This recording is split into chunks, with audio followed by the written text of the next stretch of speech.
തിരുവനന്തപുരം ജവഹർ നഗറിൽ വ്യാജരേഖ ചമച്ച് 1.5 കോടിയോളം വില വരുന്ന ഭൂമി തട്ടിപ്പ് കേസിൽ കോൺഗ്രസ് DCC അംഗം അനന്തപുരി മണികണ്ഠനെ കണ്ടെത്താതെ പോലീസ്. അതേസമയം അന്വേഷണം വ്യവസായിയായ അനിൽ തമ്പിയിലേക്കും എത്തുന്നതായാണ് വിവരം.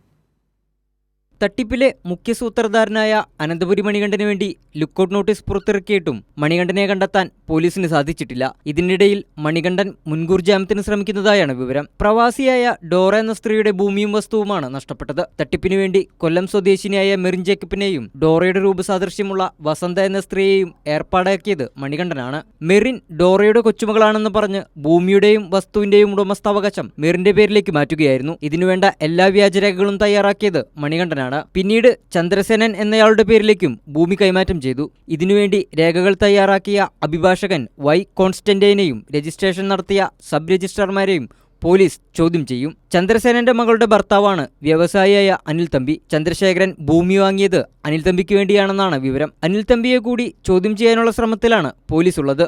കൈരളി ന്യൂസ്, തിരുവനന്തപുരം.